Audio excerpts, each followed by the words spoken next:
सभी विद्यार्थियों को नमस्कार। विद्यार्थियों, आपका MI क्लासेज 1 में स्वागत है। हम आपके लिए लेकर के आ गए हैं कक्षा 9 का हिंदी विषय का सोलवर्ड पेपर। विद्यार्थियों, ये बाकी पेपर्स की तरह 80 नंबरों का होने वाला है। समय अवधि जो आपकी आप देख रहे हैं वो 3 घंटे की है।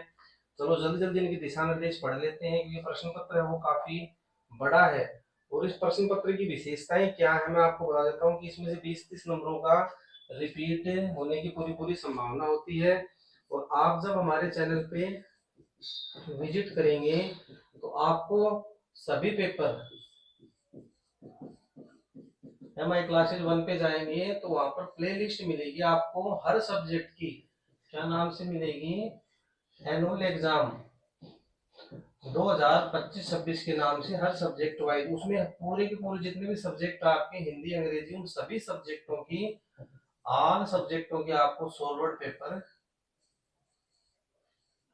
पेपर आपको वहां पे मिल जाएंगे। आप वहां से देख सकते हैं। देखो इस दिशा निर्देश पढ़ते हैं। इस प्रश्न पत्र के 4 खंड क ख ग और घ। इस प्रश्न पत्र में कुल 15 प्रश्न है। सभी प्रश्न करने अनिवार्य हैं क्योंकि जितने प्रश्न आप करेंगे उतने मार्क्स आपको दिए जाएंगे। प्रश्नों में आंतरिक विकल्प दिए गए हैं। विकल्प का मतलब होता है अथवा। तो इसमें आपको एक ही प्रश्न करना होता है अथवा वाले में।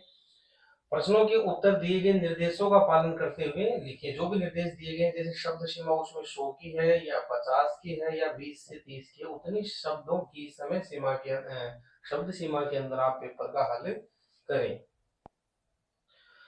अब देखो अपठित अवबोधन क्या होता है, सबसे पहले इसको जान लेते हैं। अपठित अवबोधन का मतलब है कि भाई हमारे पुस्तक से बाहर से आया है। तो ये सेम अपठित भी आपका आ सकता है और इसके अलावा दूसरा भी आ सकता है। तो मैं इसका आपको इसको पढ़ करके इसके उत्तरों का सरलीकरण कैसे किया जाए, इसके उत्तरों को कैसे दिया जाता है वो बताता हूँ।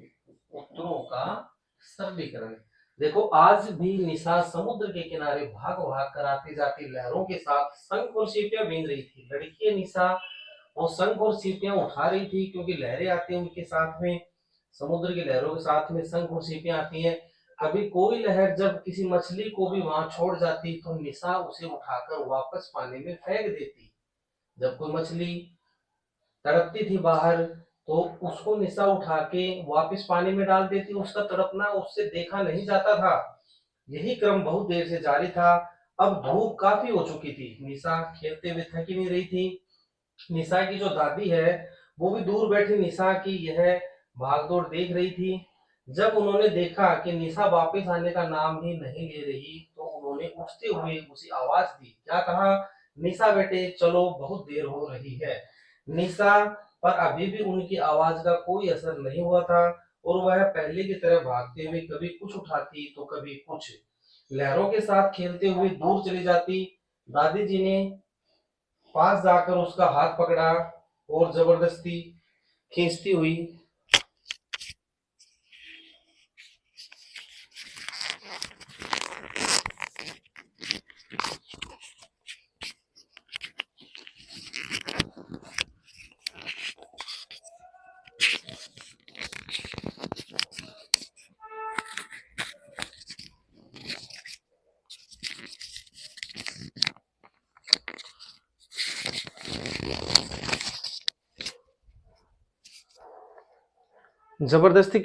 उसकी दादी क्या कहती है? जबरदस्ती खींचती हुई गाड़ी की ओर बढ़ी। निशा बहुत देर हो चुकी है। तुम्हारी माँ है वो तुम्हारा इंतजार कर रही है। अब वो गुस्सा करेंगी, क्रोधित होंगी। आगे देखो पैराग्राफ। तो क्या हुआ? निशा ने मुंह फुलाकर कहा और आगे बढ़कर गाड़ी का दरवाजा खोलने लगी। ऐसा नहीं कहते बेटे, क्योंकि उसकी जो निशा थी उसने कहा क्या हो गया? कोई बात नहीं। तो दादी कहती है ऐसा नहीं कहते बेटे। दादी जी भी निशा के पीछे पीछे गाड़ी में बैठती हुई बोली। निशा का मन अभी भी कहीं दूर सागर में डूबा था। दादी जी ने प्यार से उसका कंधा थपथपाया, उसको सराहा, उसकी प्रशंसा की। सागर कहीं भागे थोड़ी जा रहा है, मतलब हम रविवार को फिर आ जाएंगे। इतवार, ये इतवार क्या है? रविवार यानी संडे। हम संडे को फिर आ जाएंगे। तब जी भर के खेल लेना। ठीक है, दादी हर बार यही कहती। आप खेलने कहाँ देती हैं? निशा कहती दादी से, बस हर बार यही कहकर वापस ले जाती हैं कि अगली बार जी भरकर खेलना। निशा ने गुस्सा जताया। बेटा देखो, अब इसके प्रश्न करने हमारे लिए कितने आसान हो जाते हैं। निशा मछलियों को वापस पानी में क्यों फेंक देती थी? क्यों फेंक देती थी? उसे मछलियां अच्छी नहीं लगती थी? ऐसी बात तो नहीं थी। देखो, उन्हें अपने साथ ले जाना नहीं चाहती थी, ये भी उत्तर नहीं था। फिर देखो, दादी जी ने उसे ऐसा करने जो कहा था, दादी ने भी नहीं कहा था। तो वो मछलियों को पानी में वापस क्यों फेंक देती थी? क्योंकि मछलियों का तड़पना उससे देखा नहीं जाता था। तो आपका उत्तर है 3 का। यह आपका उत्तर है बेटा। कथन और कारण के प्रश्न आपके 2-3 प्रश्न जरूर आएंगे। इनको कैसे पढ़ते हैं, कैसे देखते हैं, एक बार देखें। कथन होता है कि किसी भी परिस्थिति के बारे में या प्रश्न के बारे में उसमें बताया जाता है, और कथन कारण है वो उसकी व्याख्या करता है। तो हम उसी हिसाब से करेंगे कि 1 का सही है कि 2 का कि 3 का कि 4 का। तो पहले कथन देखते हैं। निशा का मन समुद्र की लहरों और खेलों से पूरी तरह ऊब चुका था। देखो, ये पहली बात ही क्या हो गई, गलत हो गई, कि निशा का मन उबा नहीं था। उबना यानी उसका जी भरना, वो बोर हो गई थी, ऐसा थोड़ी था। ठीक है, तो ये पहली पंक्ति गलत हो गई। वो तो बार बार खेलना चाह रही थी, वहां से जाना भी नहीं चाह रही थी। कारण, उसे समुद्र तट की सुंदरता और प्रकृति के साथ समय बिताना बहुत पसंद था। दोनों, दूसरे वाला सही है। यानी हम इसमें ऐसा उत्तर करेंगे जिसमें कथन को तो गलत बताया गया हो और कारण को सही बताया गया हो। देखिए, ऐसा है क्या? पहला क्या है, कथन सही है लेकिन कारण कथन की सही व्याख्या नहीं करता, और हमें करना कथन गलत है। तो देखो, इसमें लिखा है 2 वाले में कथन गलत है लेकिन कारण सही है, तो हमारा उत्तर 2 का सही हो जाएगा। हमें तीसरा और चौथा देखने की आवश्यकता भी नहीं है। तो हमारा 2 का बिल्कुल सही है। कथन गलत है क्योंकि वो उबी नहीं थी, उसका जी तो और खेलने का कर रहा था, और कारण सही है। ठीक है, कथन गलत है, कारण सही है। गद्यांश के अनुसार निशा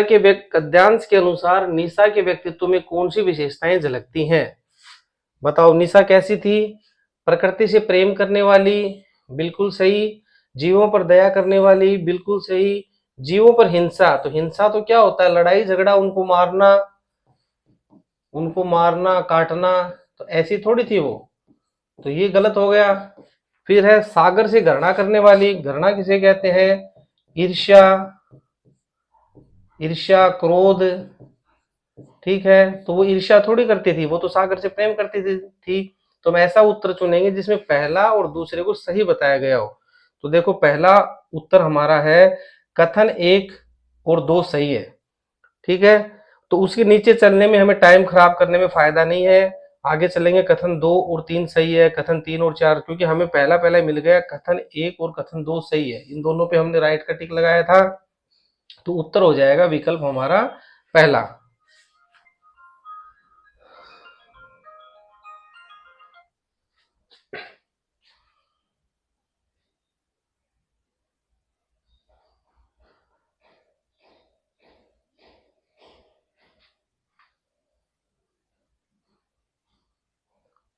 चलो बेटा, अगला प्रश्न है, गद्यांश के अनुसार निशा के गुस्सा करने के क्या कारण थे? निशा गुस्सा क्यों कर रही थी?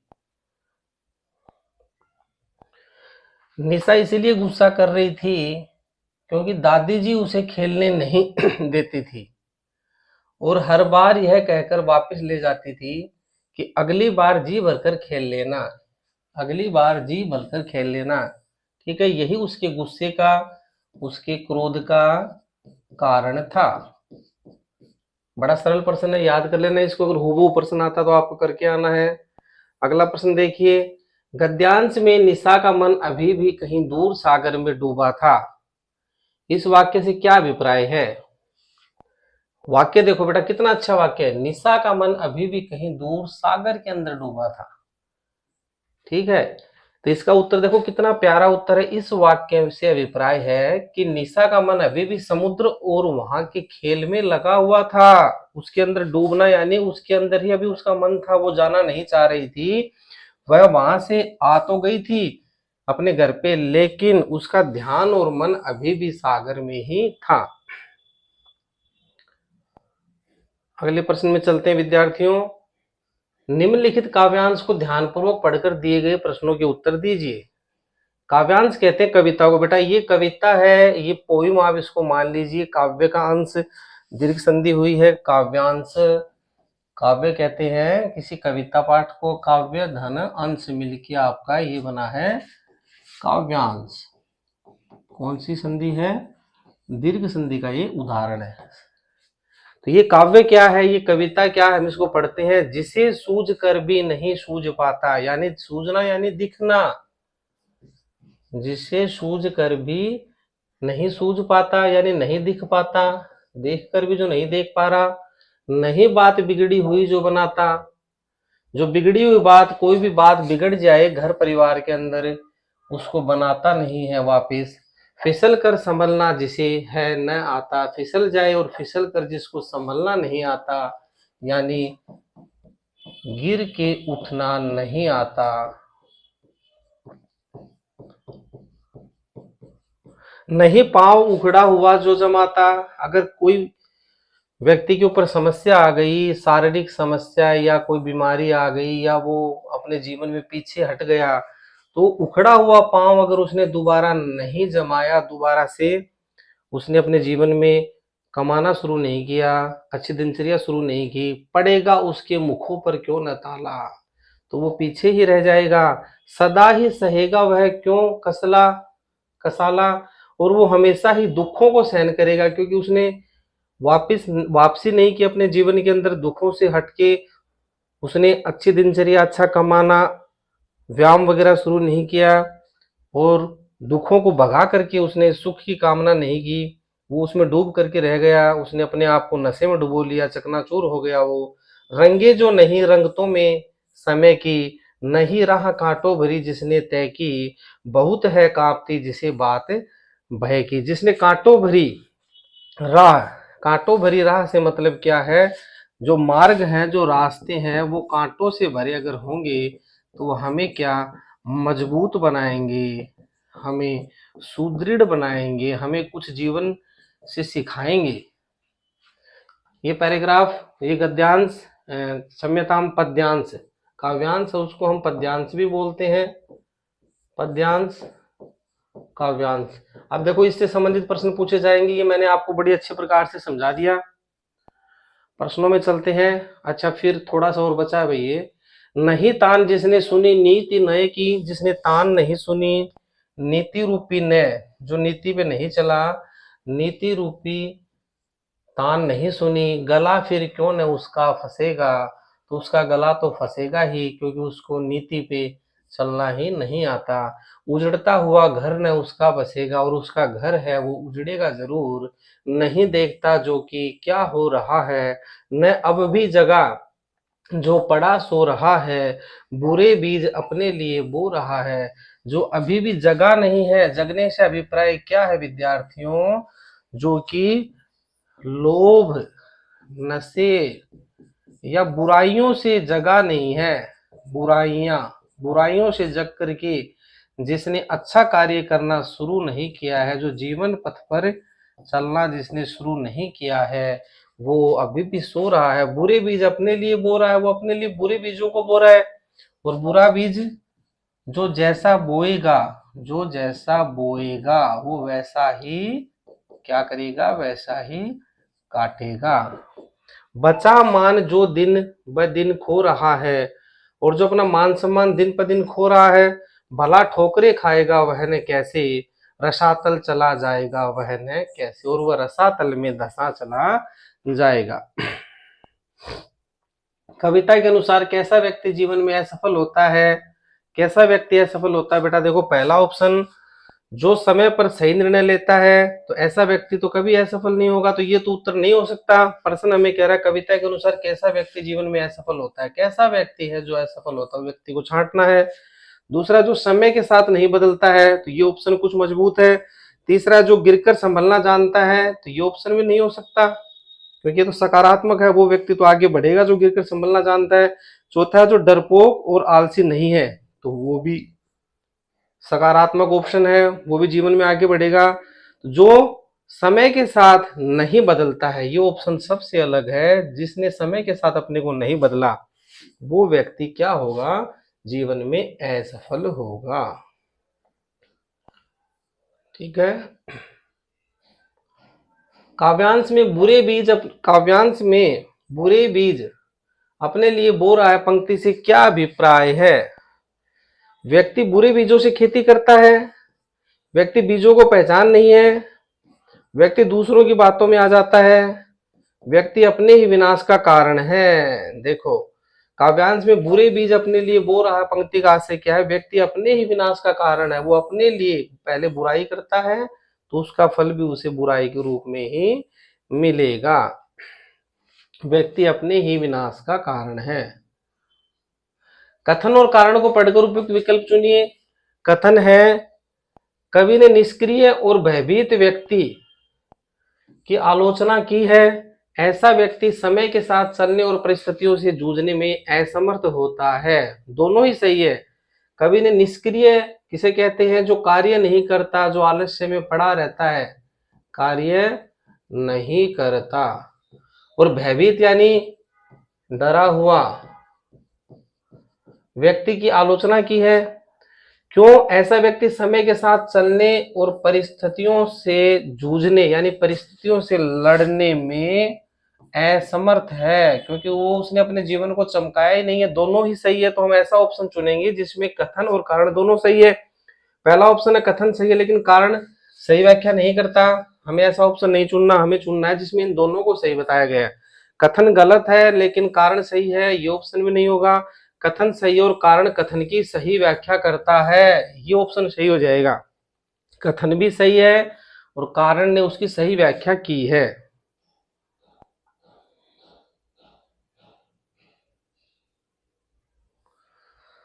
काव्यांश में कवि ने जागरूकता और कर्मशीलता को क्यों आवश्यक बताया।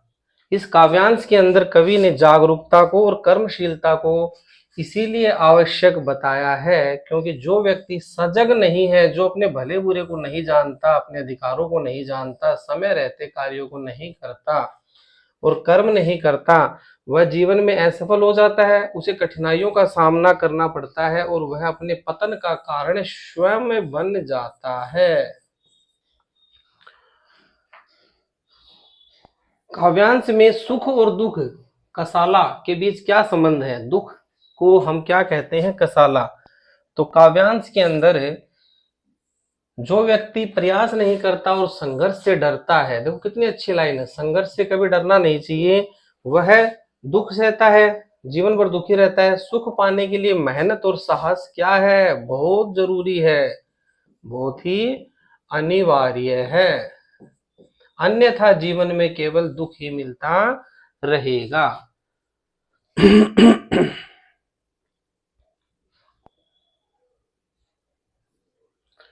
उपसर्ग प्रत्यय पर आधारित प्रश्नों के उत्तर दीजिए। तो सबसे पहले क्या पूछा गया है, सबसे पहले पूछा गया है कि निरुपसर्ग से युक्त, जिसमें निरुपसर्ग लगे एक शब्द बनाइए। तो क्या शब्द बनेगा, निर्धन आशा, निराशा, निर्धन आशा। ये निरुपसर्ग का एक शब्द है, निर्धन आशा, मिलके क्या बना, निराशा। फिर ये कहता है कि प्रयोगशाला शब्द में कौन सा उपसर्ग है। तो बेटा कौन सा उपसर्ग है, प्र। कौन सा उपसर्ग है, प्र। जहरीला शब्द में प्रत्यय बताओ। तो आपको पता है प्रत्यय शब्द के पीछे लगता है, तो इसमें क्या लगा है, इला। आवट प्रत्यय से युक्त एक शब्द लिखिए, बनावट। दूसरा पूछ लिया जाए, थकावट, गिरावट, ठीक है ना। यहाँ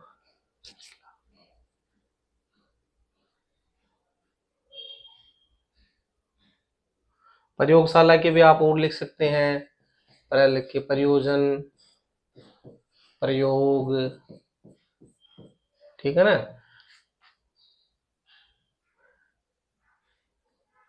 निराशा के भी और लिख सकते हैं, निराकार, निराधार। और कड़वाहट शब्द जो है लास्ट वाला, इसमें क्या, इसमें मूल शब्द पूछा कि शब्द कौन सा है, तो कड़वा, कड़वा शब्द है, कड़वाहट।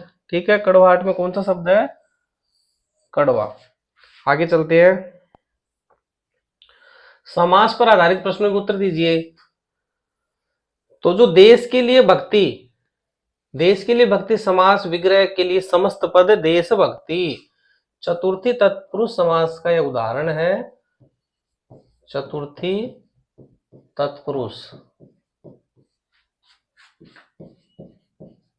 संप्रदान। ठीक है, क्योंकि इसमें क्या आ गया, के लिए आ गया, देश के लिए, देशभक्ति, देशभक्ति। और राष्ट्रभक्ति का क्या करेंगे, राष्ट्र के लिए भक्ति, राष्ट्र के लिए भक्ति का क्या हो जाएगा, राष्ट्र भक्ति। प्रतिवर्ष में देखो प्रति उपसर्ग है, तो जहां उपसर्ग लगता है उसको हम कौन सा समास कहते हैं, अव्ययीभाव समास कहते हैं। इसका एक और उदाहरण जैसे प्रतिदिन, ये भी किसका उदाहरण है, अव्ययीभाव समास का उदाहरण है। काला पानी शब्द में निहित समास का भेद लिखिए। काला पानी, पानी की विशेषता क्या बता रहा है, वो काला है, और वैसे देखा जाए तो काला पानी एक झील का नाम है।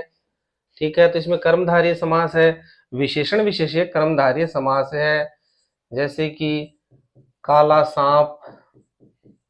ठीक है, ये भी कर्मधारय का उदाहरण है। ऊंचा व्यक्ति, सुंदर व्यक्ति, ठीक है, या तगड़ा पहलवान, ये सब बेटा कर्मधारय समास के उदाहरण है। तो ये कर्म, पहलवान की विशेषता क्या बता रहा है कि वो तगड़ा है। ठीक है ना, तो पहलवान है वो विशेष्य है, और उसका तगड़ापन क्या है, विशेषण है। तो इस कर्मधारय का नाम पूछ लिया जाए तो कौन सा होगा, विशेषण, विशेष्य कर्मधारय। अगला प्रश्न देखो, नवरत्न समस्त पद का विग्रह कीजिए। तो नवरत्न 9 रत्नों का समूह है, 9 रत्नों का समूह है, कौन से समास का उदाहरण है, द्विगु समास का उदाहरण है। एक उदाहरण और बता देता हूं मैं आपको, पंचवटी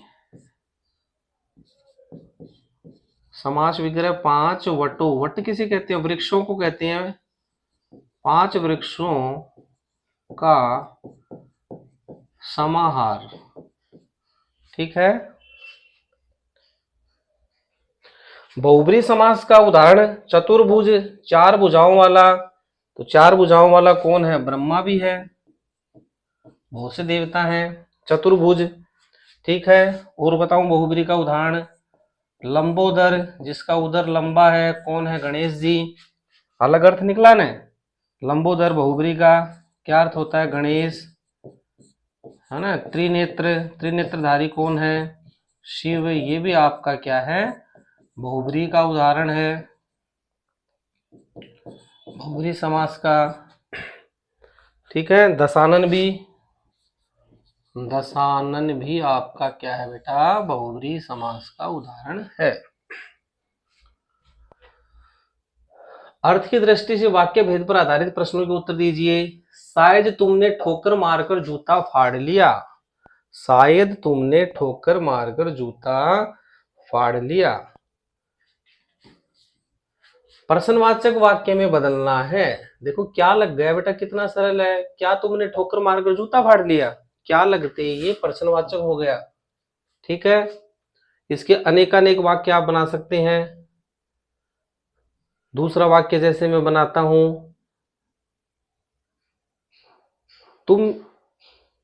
तुमने स्कूल जाके खाना खाया, तुमने स्कूल जाके खाना खाया, क्या लगा दो, क्या तुमने स्कूल जाकर खाना खाया, ये क्या लगते ही बेटा क्या हो गया, प्रश्नवाचक हो गया।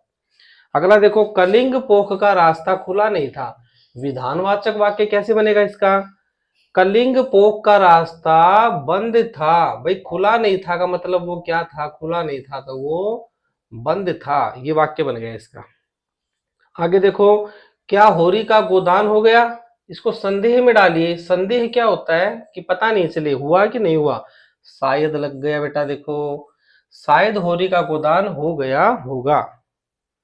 अगला प्रश्न गयका झूरी बैलों को देखकर स्नेह से गदगद हो गया, प्यार से गदगद हो गया। निषेध, निषेध यानी इस बात की काट करनी है आपको, ठीक है ना। झूरी बैलों को देखकर स्नेह से गदगद नहीं हुआ, ये बात की काट हो गई, ठीक है, निषेध हो गया इसका। जब मार पड़ेगी तो भाग खड़ा होगा, वाक्य का भेद लिखिए। शर्त है, शर्तवाचक वाक्य है। अलंकार पर आधारित प्रश्नों के उत्तर। जन्मभूमि में है सकल सुख सुषमा समवेत, बेटा किसका उदाहरण है, कई बार सिखाया हुआ, अनुप्रास अलंकार का उदाहरण है। आगे देखिए, पूरी हुई लालसा माँ की देख लालसा लाला, यमक अलंकार है इसमें, यमक अलंकार का उदाहरण है। इनके जो यमक अलंकार है उसके आप लक्षण देखिए, फिर उस लक्षण के अंदर से ये जो उदाहरण है इसको घटाइए, बिल्कुल सटीक बैठेगा। आगे देखो, तरनी तनुजा तट तमाल, तरुवर बहुछाए, अनुप्रास अलंकार, बड़ा अच्छा अलंकार है। अगला देखो, बरस रहा बादलों से जल फिर भी हृदय मेरा जल रहा, कौन सा अलंकार का उदाहरण है, श्लेष।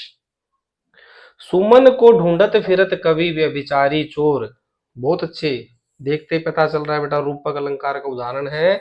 एक एक बार अलंकार के सभी लक्षणों को तैयार कर लीजिए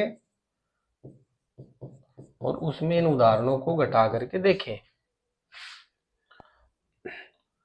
पाठ्य पुस्तक के प्रश्न है निम्नलिखित, अभी गद्यांश है, इस गद्यांश को पढ़ना है, ठीक है। गद्य का अंश है, गद्यांश है, यानी कि जैसे किताब में हमारे आता है वो का वो आपके पेपर में आया है। इस पूरे गद्यांश को पढ़ते हैं, इसके उत्तर करते हैं। अपने परिवार में कई पीढ़ियों के बाद उत्पन्न हुई, अपने परिवार में कई पीढ़ियों के बाद उत्पन्न हुई, मेरे परिवार में प्राय 200 वर्षों तक कोई लड़की थी ही नहीं। कितने वर्षों तक, 200 वर्षों तक, होते ही मार देते थे। उसके पहले लड़कियों को पैदा होते ही परलोक भेज देते, यानी मारना। फिर मेरे बाबा ने बहुत दुर्गा पूजा की, हमारी कुल देवी दुर्गा थी। मैं उत्पन्न हुई तो मेरी बड़ी खातिर हुई, क्योंकि अब वो समझने लग गए थे कि पहले वाला जमाना नहीं रहा है। वह सब नहीं सहना पड़ा तो अन्य लड़कियों को सहना पड़ा था। परिवार में बाबा फारसी और उर्दू, देखो इनमें से प्रश्न आएंगे। बाबा है वो किस भाषा को जानते थे, फारसी और उर्दू को। पिता ने अंग्रेजी पढ़ी थी, उसके पापा है वो अंग्रेजी के जानकार थे। हिंदी का कोई वातावरण नहीं था, मेरी माता जबलपुर से आई तब वे अपने साथ हिंदी लाई, ध्यान रखना उसकी माता हिंदी लाई थी। वे पूजा पाठ करती थी, पहले पहल उन्होंने मुझे पंचतंत्र पढ़ना सिखाया। बाबा कहते थे इसको हम विदुषी बनाएंगे। पंचतंत्र किसकी रचना है, विष्णुदत्त शर्मा, संस्कृत में है। 5 तंत्र है इसके अंदर, काकोलोकियम, लब्ध प्रणास, अप्रक्षित कारक, मित्र भेद, मित्र संप्राप्ति, ऐसे 5 तंत्र है। इसलिए पंचतंत्र भी पढ़ा, मैंने संस्कृत भी पढ़ी। वे अवश्य चाहते थे कि मैं उर्दू और फारसी पढ़ूं, देखो ये सोच थी, लेकिन वह मेरे बस में नहीं थी। मैंने जब एक दिन मौलवी साहब आए उर्दू सिखाने के लिए, तो दूसरे दिन मैं चारपाई यानी खाट के नीचे छिप गई। और पंडित जी जिस दिन आए संस्कृत पढ़ाने के लिए, तो मैं थोड़ी संस्कृत जानती थी, गीता में उन्हें विशेष रुचि थी। देखो इसी में से कितने सरल सरल प्रश्न पूछे जाएंगे।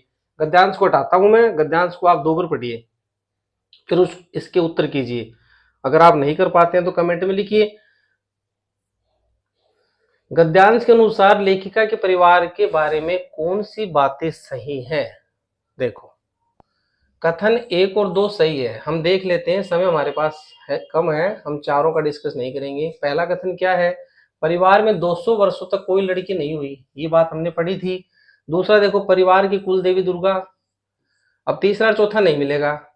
परिवार में अंग्रेजी और हिंदी का समान वातावरण था, नहीं, उसकी जो माता जी आई थी जबलपुर से वो हिंदी लाई थी। पिता फारसी और उर्दू जानते थे, ठीक है, तो ये बात भी गलत है, उसके पिता तो अंग्रेजी जानते थे, पापा है उसके अंग्रेजी, उसके बाबा जानते थे उर्दू फारसी। तो पहला और दूसरा सही है, तो हमारा उत्तर नंबर 4। कथन 1 और कथन 2 सही है, कथन 1 और कथन 2 सही है, ठीक है। उत्तर नंबर 4 में हमें मिलेगा कथन 1 और कथन 2 सही है। गद्यांश में परलोक भेजने का प्रयोग उन्होंने कहा ना कि पहले की जो लड़कियां परलोक भेज दी जाती थी, तो ये परलोक भेजना कहाँ भेज देते थे उनको? तीर्थ यात्रा? नहीं। बाल विवाह करना, घर से निकालना, हत्या कर देना, हम कहते हैं ना वो स्वर्ग सिधार गया, परलोक भेज देना यानी स्वर्ग सिधारना। कथन और कारण को पढ़कर उपयुक्त विकल्प चुनिए। लेखिका ने उर्दू फारसी उत्साह से सीखी? नहीं, गलत है। उर्दू फारसी वो मौलवी आते ही घर के अंदर खाट के नीचे घुस गई थी, चारपाई के नीचे। दूसरा कारण देखो, लेखिका की उर्दू फारसी में बहुत रुचि थी, नहीं थी। दोनों ही गलत है, तो हम ऐसा ऑप्शन छांटेंगे जो दोनों ही गलत हो, यानी कथन और कारण दोनों गलत। कथन सही, ये कथन सही बता रहा है, ये नहीं छांटेंगे। कथन गलत, कथन सही है और कारण कथन की सही व्याख्या करता है। कथन और कारण दोनों गलत है, ये वाला उत्तर हो जाएगा बेटा, क्योंकि लेखिका को न तो उर्दू फारसी में रुचि थी, वो तो चारपाई के नीचे घुस गई थी, और वो उर्दू फारसी नहीं सीखना चाहती थी, उसकी कुछ रुचि संस्कृत में थी।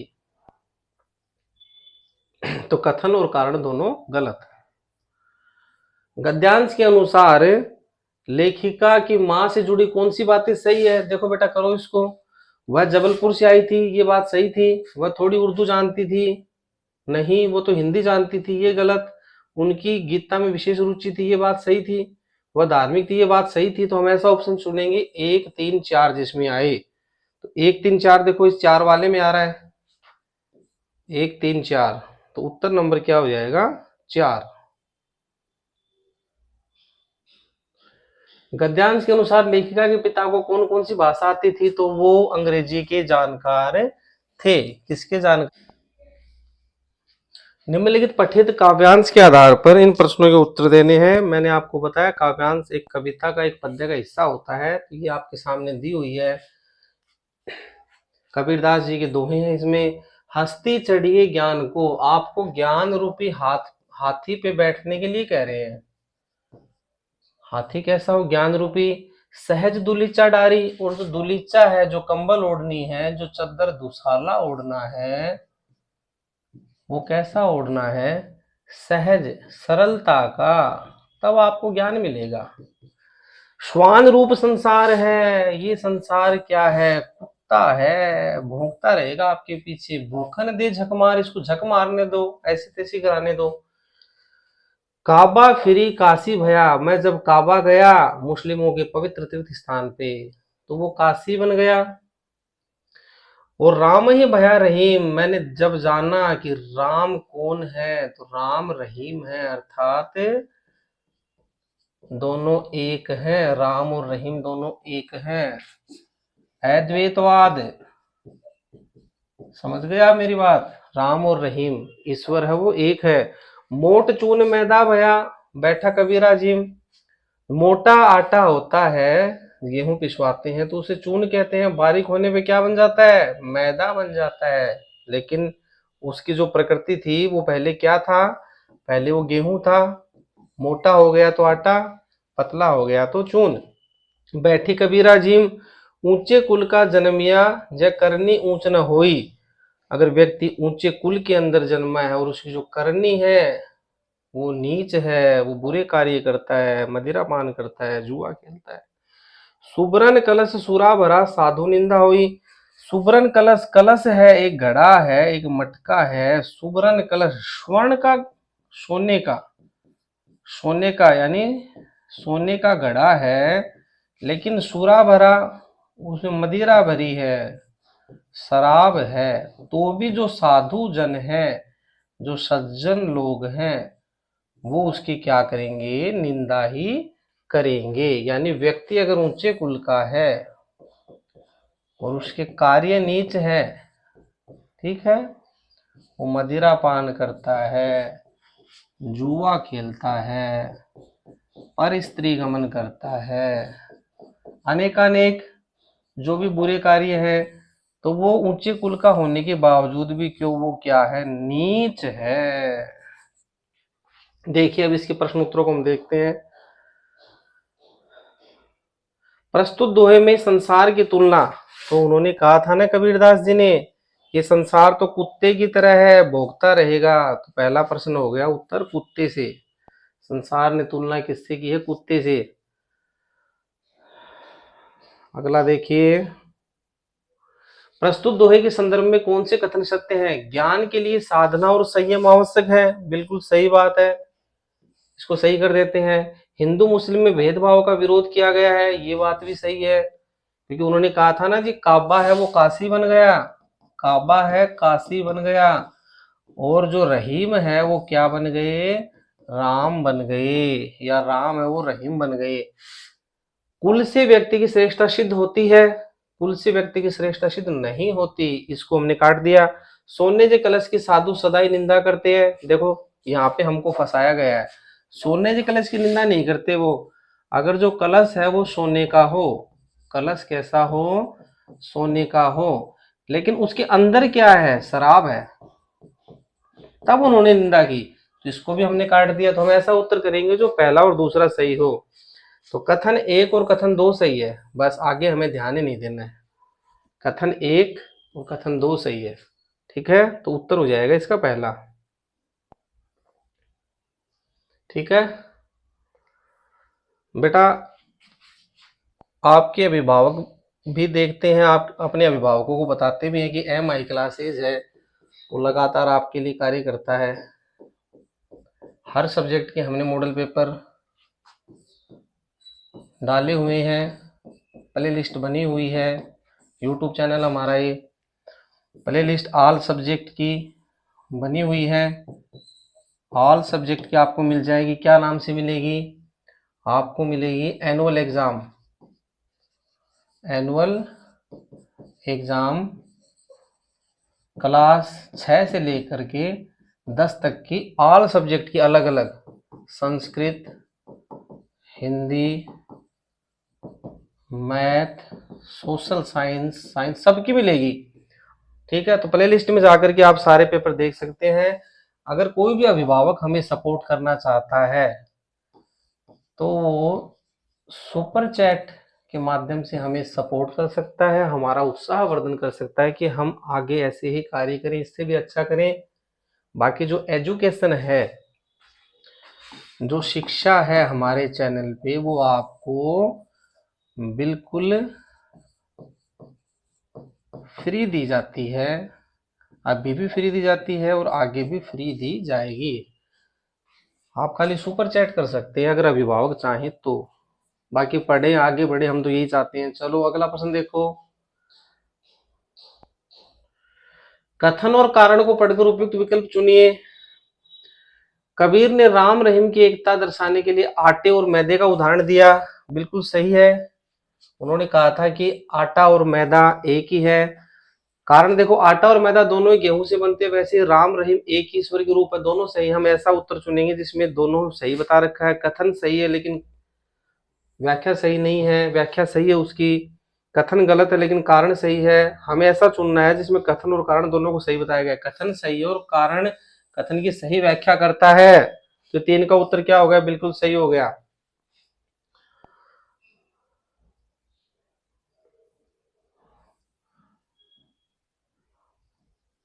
प्रस्तुत दोहे के अनुसार काबा और काशी क्या है?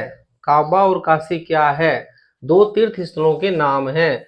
नीचे वाला देखिए, प्रस्तुत दोहे के अनुसार व्यक्ति की प्रशंसा किस आधार पर होनी चाहिए? कितना अच्छा प्रश्न, बताओ क्या उत्तर होगा? कुल के आधार पे, तो उन्होंने तो कह दिया था ऊंचे कुल का जन्म या करनी ऊंच न होए।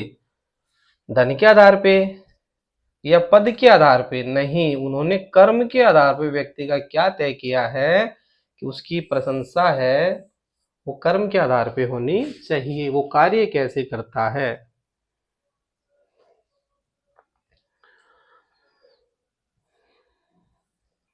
प्रश्न नंबर 10, यदि किसी समाज में बच्चे का काम पर जा रहे हैं तो उस समाज की क्या कमियां? छोटे बच्चे अगर कार्य कर रहे हैं, मजदूरी पे जा रही है, भट्ठों पे जा रहे हैं, देखो यदि किसी समाज के बच्चे काम पर जा रहे हैं, कार्य कर रहे हैं और 18 साल के नहीं है, तो यह उस समाज की संवेदनहीनता है और आर्थिक विषमता को दर्शाता है। ये बात भी सही है, भाई पैसे हो तो कौन अपने बच्चों को काम पे भेजेगा। में मूलभूत सुविधाओं और न्यायपूर्ण व्यवस्था की भारी कमी होती है, जहां बच्चों से उनका बचपन, खेलकूद और शिक्षा का अधिकार छीन लिया जाता है। जब बच्चा काम पे जाएगा, बच्चा थोड़ी रह जाएगा, वो तो बेचारा एकदम से न तो उसका विकास होगा, न वो बढ़ पाएगा, न खेल कूद पाएगा, न पढ़ पाएगा। यह स्थिति दिखाती है कि समाज अपने भविष्य के प्रति अपनी जिम्मेदारी निभाने में पूरी तरह विफल यानी असफल है। बच्चों को जब बचपन नहीं दे पाए, शिक्षा खेल कूद नहीं दे पाए, तो वो बच्चा फिर अपने जीवन में कष्टों का सामना करेगा, जीवन में पिछड़ जाएगा।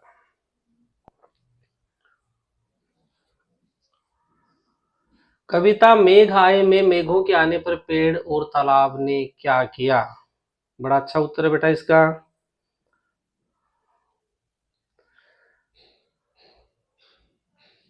देखें, मेघों के आने पर पेड़ उचक उचक कर अपनी गर्दन को ऊंचा करके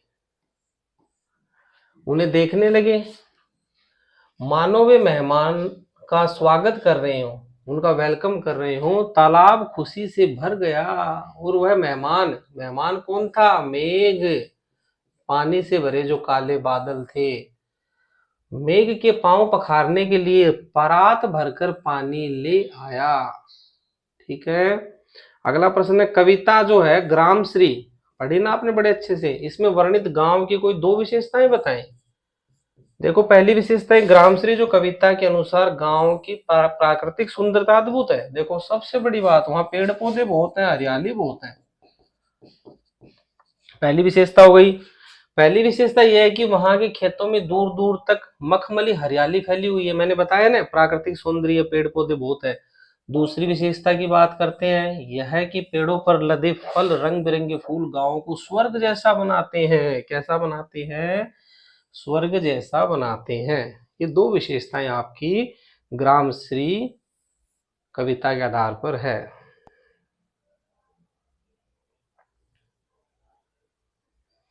कविता कैदी और कोकिला के अनुसार ब्रिटिश राज में कैदियों की को किस तरह पीड़ा दी जाती थी?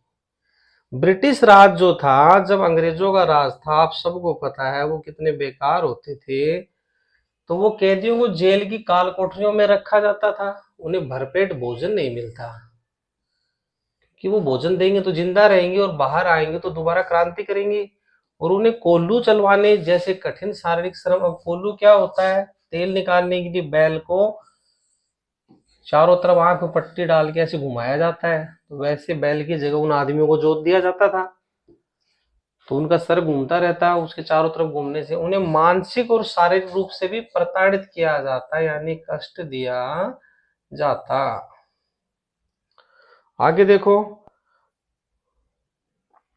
पाठ इस जल प्रलय में, पाठ का नाम है इस जल प्रलय में, सन 1949 में, सन 1949 में और 1967 में शहर में दो बाढ़ें आई, पानी पानी हो गया हर तरफ। अपने शब्दों में लिखिए कि क्या स्थिति बनी थी, अंतर क्या था। तो 1949 के अंदर जो बाढ़ आई, उस समय लेखक रिलीफ वर्क, राहत कार्य के साथ वहां गए थे। वहां के जो लोग थे जो पानी में डूब गए थे, उनके परिवार डूब गए, उनको राहत कार्य में उनकी ड्यूटी थी। उन्होंने लोगों की बीमारी, पकाई घाव और उन्हें संघर्ष को करीब से देखा, इसके विपरीत, ठीक है, ये काम किया उन्होंने। उनमें अंतर बताना है दोनों बाढ़ों में। पहले में उनकी ड्यूटी थी, वो राहत कार्य में थी, उन्होंने उनकी पीड़ा को पास से देखा। दूसरी, फिर 1967 में पटना शहर में जब बाढ़ आई, तब लेखक स्वयं उसका शिकार हुए। अब तो वो खुद ही डूब गए थे बाढ़ के अंदर। शहर की बाढ़ में लोग लोग सामान समेटने और सुरक्षा की तैयारी में जुटे थे, जबकि गांव की बाढ़ में जीवन बचाने और बुनियादी सुविधाओं का भारी अभाव था। देखो, शहर की जो बाढ़ थी, अंतर समझना, उसमें लोग सामान समेटने में लगे, किसी को एक दूसरे की कदर नहीं थी, सुरक्षा की तैयारी में जुटे थे। और गांव की जो बाढ़ थी, उसमें जीवन बचाना ही मुश्किल हो गया था, क्योंकि उनके पास तो इतना ज्यादा सामान, सुख सुविधाएं थी नहीं। और गांव में क्या था, बुनियादी सुविधाएं भी नहीं पहुंच पाई। अभाव का क्या मतलब है? उनकी कमी थी।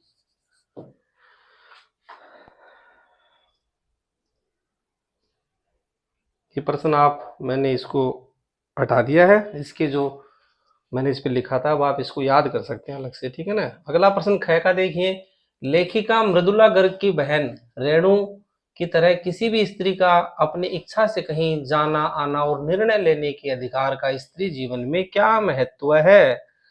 लेखिका जो है मृदुला गर्ग, ये कहती है कि महिलाएं कहीं भी जाए आए, वो अपना निर्णय स्वयं ले, उनके बारे में बताएं। स्त्री जीवन में अपनी इच्छा से निर्णय लेने और स्वतंत्र रूप से आने जाने का अधिकार उनके स्वाभिमान और सशक्तिकरण के लिए अत्यंत महत्वपूर्ण है। उनका स्वाभिमान तभी बना रहेगा, ये कहती हैं। कौन कहती है? मृदुला गर्ग लेखिका कह रही हैं। और सशक्तिकरण, वो ताकतवर होंगी। जिस प्रकार रेणु ने अपने धुन और इच्छा शक्ति से बारिश में भी स्कूल जाने का निर्णय लिया, वह उसकी आत्मनिर्भरता को दर्शाता है कि स्कूल जाना जरूरी है, और शिक्षा के प्रति जागरूकता को भी दर्शाता है। यह स्वतंत्रता स्त्री को एक स्वतंत्र व्यक्तित्व प्रदान करती है और समाज में उसकी स्थिति को मजबूत बनाती है। कि महिलाएं हैं वो डिसीजन मेकिंग हो, वो अपना निर्णय है वो स्वयं करें, वो अपना निर्णय स्वयं करें। उनकी जो इच्छा शक्ति है, महिलाओं की इच्छा शक्ति है, वो कैसी होनी चाहिए? सुदृढ़ होनी चाहिए। ऐसा कौन मानती थी? लेखिका मृदुला गर्ग।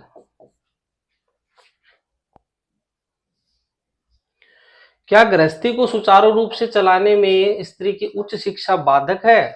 बताइए भाई। आपने एक पाठ पढ़ा था, रीढ़ की हड्डी। स्त्री अगर ज्यादा पढ़ी लिखी है तो वो गृहस्थी जीवन को नहीं चला पाएगी, उसके लिए बाधक हो जाएगा, कष्टकारी हो जाएगा। इस पाठ के आधार पे आपको बताना है। आलोक में तर्क सहित उत्तर दीजिए। देखो, नहीं, ऐसा कभी नहीं है। वो ज्यादा पढ़ी लिखी होगी तो वो बच्चों को पढ़ाएगी और परिवार को अच्छे से चलाएगी। स्त्री की उच्च शिक्षा गृहस्थी को चलाने में कतई बाधक नहीं है। रीढ़ की हड्डी पाठ में उमा एक शिक्षित पात्र है जो गलत सामाजिक मान्यताओं को चुनौती देती है। ठीक है, उमा क्या है? एक शिक्षित पात्र है, पात्रा है, पात्र नहीं कहेंगे, पात्रा। वो सब चुनौतियों से लड़ती है। एक शिक्षित स्त्री घर को अधिक कुशलता से प्रबंधित कर सकती है और आने वाली पीढ़ियों को बेहतर मार्गदर्शन दे सकती है। बाधक शिक्षा नहीं है, बल्कि समाज की वह संकुचित, वह छोटी सोच है जो स्त्री को केवल वस्तु मानकर उसे दबाना चाहती है। समझ गए बेटा? प्रश्न अगर हुबहू आता है तो इसको आप याद कर लीजिए। और आपको ऐसा लगा है कि हमने आपकी कुछ हेल्प की है तो आप सुपर चैट के माध्यम से जो भी अभिभावक हैं वो हमें सपोर्ट कर सकते हैं। एजुकेशन हमारी फ्री है। 12 का प्रश्न है, यह अनुच्छेद है, मां त्याग और स्नेह की मूर्ति। क्षम्यताम। मां संसार में ईश्वर का साक्षात रूप है। वह हमारे जीवन की पहली गुरु होती है। मां जो हमें न केवल बोलना सिखाती है, हमें चलना भी सिखाती है, बल्कि जीवन के नैतिक मूल्यों का ज्ञान भी देती है। क्या अच्छा है, क्या बुरा है। मां निस्वार्थ प्रेम और सुरक्षा प्रतीक है। उसकी गोद में पहुंचते ही संसार के सारे दुख वो दूर हो जाते हैं, भाग जाते हैं। वह स्वयं कष्ट सहकर भी अपनी संतान की सुख सुविधाओं का ध्यान रखती है। मां के प्रति हमारा कर्तव्य है कि हम उनका सदैव सम्मान करें, उनकी आज्ञा का पालन करें और वृद्धावस्था में उनकी सेवा करें। वही स्नेह लौटाएं, वही प्रेम लौटाएं जो कि उन्होंने बचपन में हमें दिया था।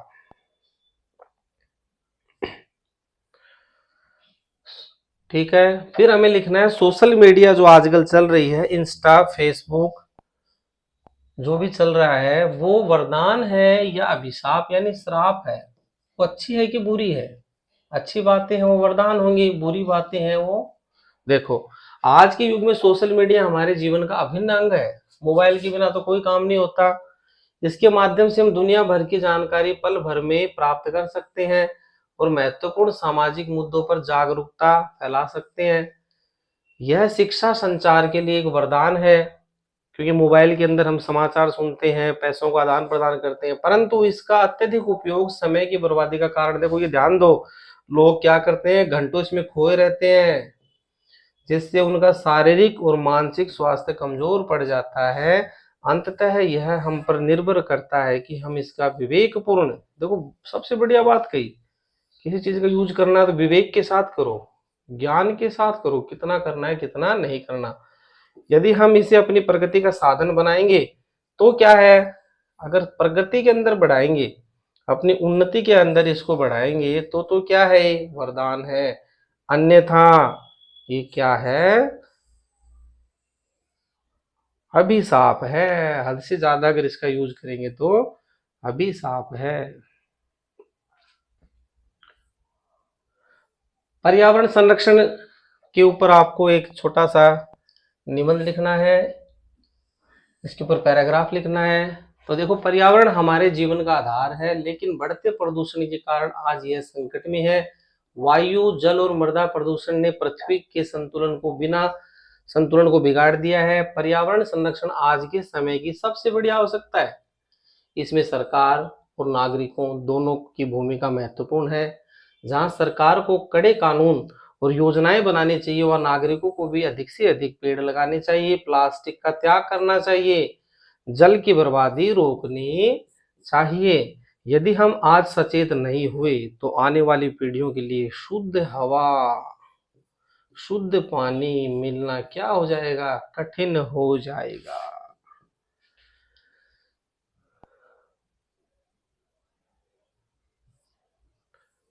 पत्र देखो बेटा, पत्र लिखना आपको मामा जी को परीक्षा में अच्छे अंक प्राप्त होने की समाचार देनी है।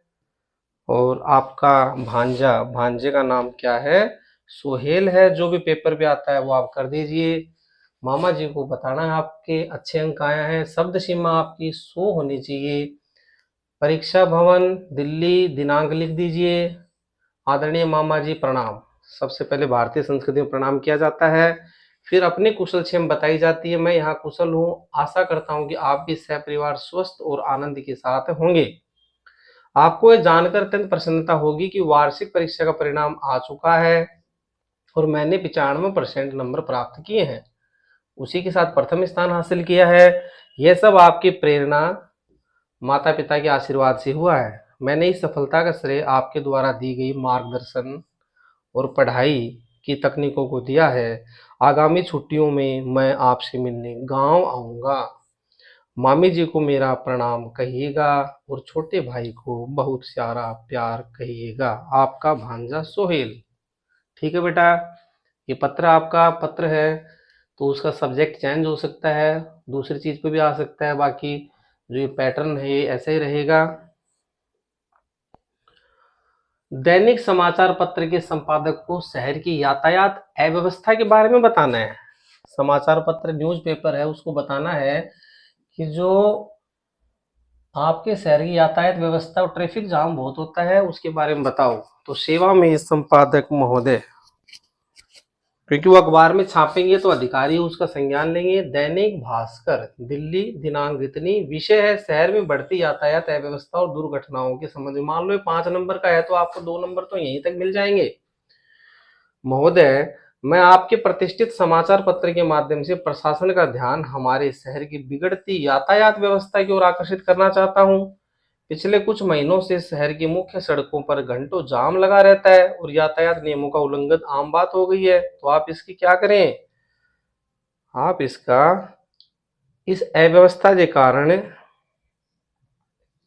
छोटी बड़ी दुर्घटनाएं हो रही है, जिससे जन धन की हानि हो रही है। सड़कों पर अतिक्रमण और अवैध पार्किंग की समस्या गंभीर विषय बन गया। मेरा अनुरोध है कि संबंधित विभाग इस मामले में सख्त कार्रवाई करे। धन्यवाद। जो आपका नाम दिया गया है यहाँ पे नाम लिख दीजिए और कक्षा लिख दीजिए। ठीक है, अगर उसमें नाम नहीं दिया गया है पेपर में तो आप अपना नाम लिख सकते हैं।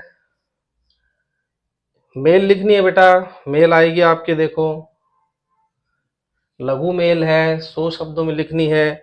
इसमें क्या करना है, जो नगर निगम का जो अधिकारी है कचरा उठाने के लिए बोलना है। तो ये प्रेषक तो कौन है, आप खुद है, आप भेज रहे हैं। यहाँ तो आपके मेल आ गई harman@mail.com।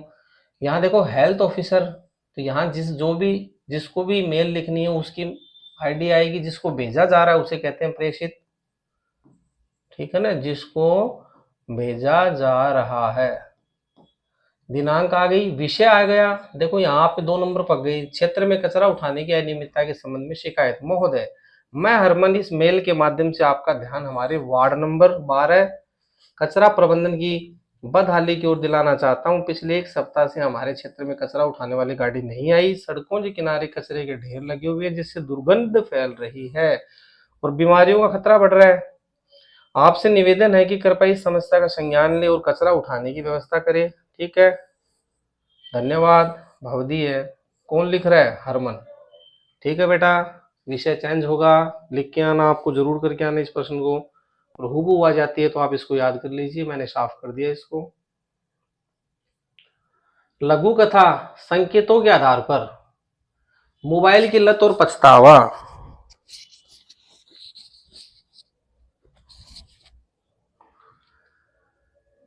रोहन एक होनहार छात्र था, लेकिन धीरे धीरे उसे मोबाइल की लत ऐसी लगी कि वह घंटों भर ऑनलाइन खेल में व्यस्त रहने लगा। वह न तो माता पिता की बात सुनता, न ही पढ़ाई पर ध्यान देता था। परिणाम यह हुआ कि वह पढ़ाई में पीछे रह गया। कक्षा में सहपाठियों द्वारा भी उसका काफी मजाक उड़ाया जाता। जब परीक्षा का परिणाम आया तो वह असफल हुआ। तब उसे अपनी गलती का एहसास हुआ और उसने मोबाइल का त्याग कर पुनः मेहनत करनी शुरू कर दी। बेटा आप भी मोबाइल से दूर रहिए। सीख क्या मिली?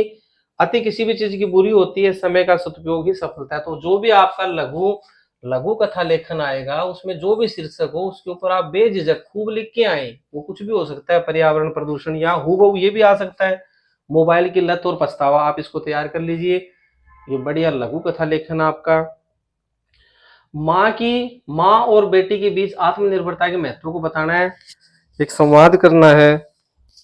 और शब्द सीमा आपके 80 शब्द। माँ बेटी, आज तुमने अपना सारा काम खुद समय पर पूरा कर लिया, मुझे बहुत खुशी हुई। माँ अपनी बेटी से कहती है।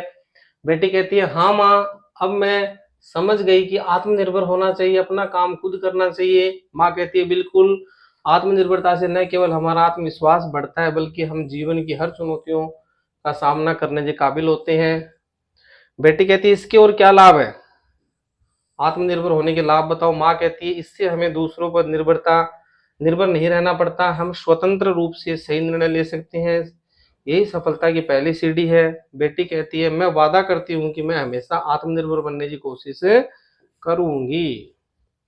ठीक है, अगर ये निबंध आता है माँ और बेटी के बीच आत्मनिर्भरता, तो आप हूबहू इसको करके आ सकते हैं। सूचना लिखना, क्या सूचना लेखन है? आदर्श विद्यालय दिल्ली, सूचना दिनांक लिख दीजिए। विषय है बाढ़ पीड़ितों हेतु कपड़े की व्यवस्था करनी है और दान शिविर का आयोजन करना है। अंदर क्या लिखा है? सभी विद्यार्थियों को सूचित किया जाता है कि हमारे विद्यालय की विद्यार्थी समिति आगामी 22 तारीख को बाढ़ पीड़ितों के लिए कुछ चंदा इकट्ठा कर रही है।